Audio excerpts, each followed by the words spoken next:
It is important to know how to modularize the program's text segment into subroutines that perform different types of computations.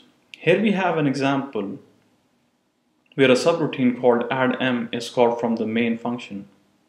According to MIPS convention, the arguments to a subroutine can be passed through A0, A1, and A2 registers. Once the execution is in the subroutine, the register V0 can be used to return the results of the subroutine.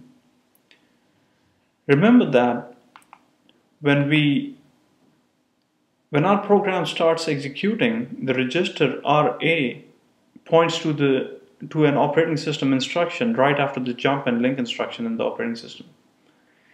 In the program, we use the jump and link instruction to call the subroutine addM. This will set the RA register to point to the no-op instruction after the jump and link in the program. Specifically, it would set the RA register to point out to this no-op. So how will this affect the execution of our program? Let us single step and see what happens.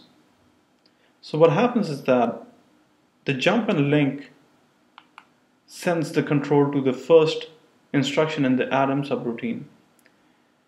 At the end of the addM subroutine, the jump register instruction will cause the program counter to point to the no-op in the main.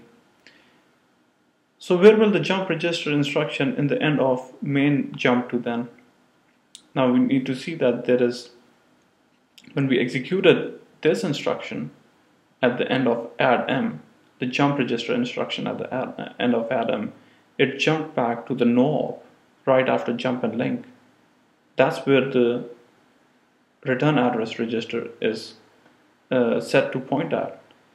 Then the question arises, where would this instruction jump to? Because this also uses the return address register. Well, turns out that it will actually go back to the no-op operation and the no-op instruction, and this will continue infinitely. So what has happened here is that the original return address set by the operating system was lost, and now the program cannot return the control to the operating system. This is a software bug and needs to be resolved.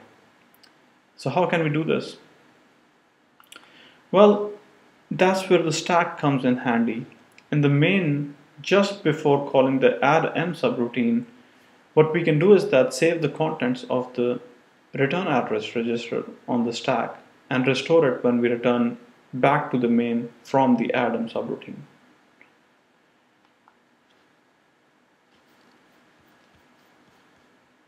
So a stack is a data structure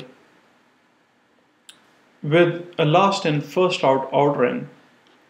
You can push contents onto the stack to save them and remove them with the pop operation.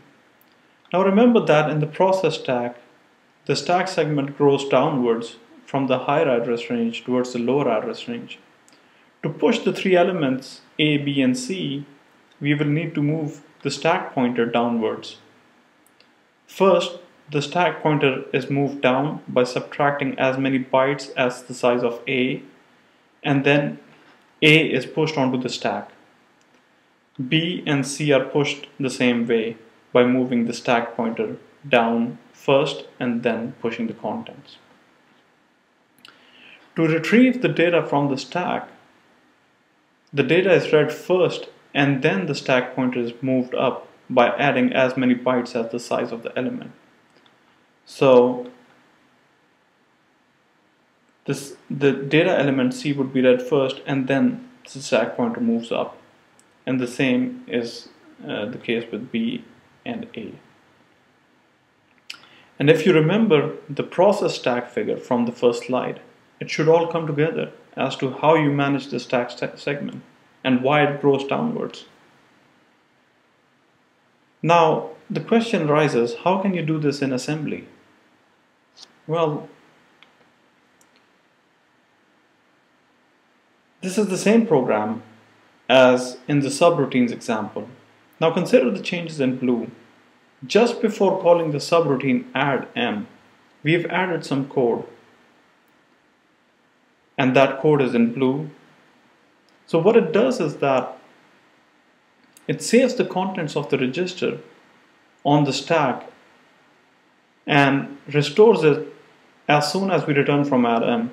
So what essentially happened is that these instructions would save the contents of the return address register on the stack by moving the stack pointer.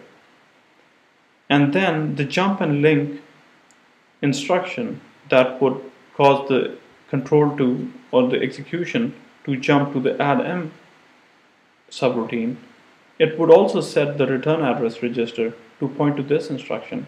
And as soon as we return from the add_m to this instruction in the main, the first thing we do is restore the contents of the return address register.